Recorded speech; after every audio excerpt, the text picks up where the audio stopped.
আমরা সবাই ভাবি আমাদের মেজাজ, রাগ, ভালো লাগা সবকিছু আমরা নিজেরাই নিয়ন্ত্রণ করি। কিন্তু আপনি কি জানেন আপনার মেজাজটা হয়তো আপনি না, আপনার হরমোনই নিয়ন্ত্রণ করছে। হরমোন মানে মূলত এক ধরনের বার্তাবাহক বা মেসেঞ্জার, যা আমাদের শরীরের এক জায়গা থেকে আরেক জায়গায় রাসায়নিক সংকেত পাঠায়। এগুলো রক্তের মাধ্যমে ঘুরে ঘুরে আমাদের মস্তিষ্ক, পেশি, লিভার সব জায়গায় নির্দেশ পাঠায়। যেমন ইনসুলিন বলে, এই রক্তের গ্লুকোজ কমাও। বিজ্ঞানীরা এখন পর্যন্ত 50-এরও বেশি হরমোনের খোঁজ পেয়েছে। এগুলো আমাদের ঘুম থেকে শুরু করে প্রজনন, বৃদ্ধি, এমনকি মানসিক স্থিতিশীলতাও নিয়ন্ত্রণ করে। কানাডার অটোয়া বিশ্ববিদ্যালয়ের অধ্যাপক নাফিসা ইসমাইল বলেছেন, হরমোন সরাসরি মস্তিষ্কের নিউরোট্রান্সমিটারের সঙ্গে কাজ করে, যেগুলো মেজাজ, আবেগ আর চিন্তার সঙ্গে জড়িত। অর্থাৎ আপনি খুশি, দুঃখী বা হঠাৎ রেগে গেলেন, এর পেছনে থাকতে পারে হরমোনের এক রাসায়নিক বার্তা। তো গবেষণায় দেখা গেছে, কৈশোরে পৌঁছানোর পর মেয়েদের মধ্যে বিষণ্ণতার হার ছেলেদের তুলনায় প্রায় দ্বিগুণ হয়ে যায়। এর কারণ হরমোন। মাসিকের আগে এস্ট্রোজেন আর প্রোজেস্টেরনের মাত্রা কমে যায়, ফলে অনেক নারীর মধ্যে ক্লান্তি, রাগ, দুঃখ ও উদ্বেগ দেখা দেয়। কেউ কেউ আবার পিএমডিডি নামে তীব্র মেজাজ পরিবর্তনের সমস্যায় ভোগেন, যেখানে প্রতি মাসে এই হরমোনের ওঠানামা ভয়াবহ মানসিক চাপ তৈরি করে। অবশ্য বিষয়টা পুরোপুরি খারাপ নয়। ওভুলেশনের ঠিক আগে যখন এস্ট্রোজেন বেড়ে যায়, তখন অনেক নারী নিজেকে আরও আনন্দিত ও আত্মবিশ্বাসী বোধ করেন। প্রোজেস্টেরন থেকে তৈরি অ্যালোপ্রেগনানোলন আবার শান্তি এনে দেয়, একদম প্রকৃতির নিজস্ব মাথা ঠান্ডা করার ওষুধের মতো।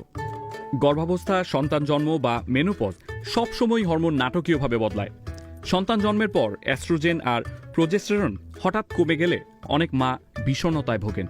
আর মেনোপজের সময় ব্রেইন ফগ, মনোযোগের অভাব, স্মৃতিভ্রম, এই সবই হরমোনের খেলা। ইউনিভার্সিটি অফ টরন্টোর অধ্যাপক লিসা গালিয়া বলেন, সমস্যা হরমোনের পরিবর্তনে নয়, বরং হঠাৎ ওঠানামায়। কেউ সহজে মানিয়ে নেয়, কেউ পারে না। পুরুষদের ক্ষেত্রেও বয়স বাড়ার সঙ্গে সঙ্গে টেস্টোস্টেরন কমে যায়। ধীরে ধীরে হলেও এতে কারো কারো মধ্যে মনমরা ভাব বা বিরক্তি আসে। অ্যাস্ট্রোজেন আর টেস্টোস্টেরন দুই মস্তিষ্কে সেরোটোনিন আর ডোপামিন বাড়ায়, যা মূলত হ্যাপিনেস কেমিক্যাল নামে পরিচিত। এই রাসায়নিকগুলো কমে গেলে ডিপ্রেশন বা মানসিক অবসাদ দেখা দেয়। আর এস্ট্রোজেন শুধু মেজাজ নয়, মস্তিষ্ককেও রক্ষা করে। এটা নতুন স্নায়ুকোষ তৈরিতে সাহায্য করে, বিশেষ করে মস্তিষ্কের হিপোক্যাম্পাস অংশে, যা স্মৃতি আর আবেগের সাথে সরাসরি যুক্ত। আমাদের শরীরে একটা হরমোন সিস্টেম আছে যার নাম এইচপি এক্সিস, যা স্ট্রেস নিয়ন্ত্রণ করে। আমরা যখন চাপে থাকি, এই সিস্টেম কর্টিজল নামে এক হরমোন ছাড়ে বা রিলিজ করে, যা শরীরকে বলে, রেডি হও, বিপদ এসেছে। স্বল্প মেয়াদে এটি দরকারি, কিন্তু যদি আপনি দীর্ঘদিন ধরে চাপের মধ্যে থাকেন, এই কর্টিজল মস্তিষ্কের কোষ মেরে ফেলে, বিশেষ করে স্মৃতি ও মনোযোগের জায়গাগুলোতে। তখনই আসলে রাগ, দুশ্চিন্তা ও মনোযোগের সমস্যা হয়। তবে একটা হরমোন আছে যা কর্টিজলের ঠিক উল্টো কাজ করে, নাম অক্সিটোসিন, যাকে বলা হয় লাভ হরমোন। এই অক্সিটোসিন জন্মের সময়, স্তন্যদান বা প্রেমের মুহূর্তে নিঃসৃত হয়। এটা নিরাপত্তা, সংযোগ আর ভালোবাসার অনুভূতি বাড়ায়। আর যখন আমরা ভালোবাসা অনুভব করি, কর্টিজলও ধীরে ধীরে কমতে থাকে। আমাদের গলায় ছোট্ট একটা গ্রন্থি আছে, থাইরয়েড। এই থাইরয়েড থেকে T3 আর T4 নামের দুটি হরমোন নিঃসৃত হয়। এগুলো ঠিকমতো না চললে শরীর আর মন দুটোই ঝামেলা শুরু করে। অতিরিক্ত হলে উদ্বেগ আর কম হলে বিষণ্ণতা। ডাক্তাররা তাই প্রথমেই হরমোন প্রোফাইল পরীক্ষা করেন, কারণ হরমোন ঠিক হলেই মেজাজ অনেকটা ঠিক হয়ে যায়।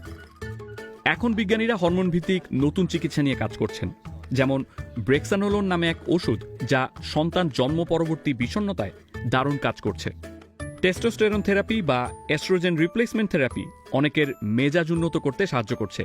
তবে সবার ক্ষেত্রে ফলাফল একরকম নয়, কারণ এখনও পুরোপুরি বোঝা যায়নি কেন কেউ হরমোন পরিবর্তনে ভয়াবহভাবে ভেঙে পড়ে আর কেউ সেটাকে সহজে সামলে নেয়। তাই পরের বার আপনি হঠাৎ খিটখিটে, ক্লান্ত বা দুঃখী অনুভব করলে একবার ভেবে দেখুন, এটা কি সত্যি আপনার দোষ, নাকি আপনার হরমোনই আপনার রিমোট কন্ট্রোলটা ধরে রেখেছে।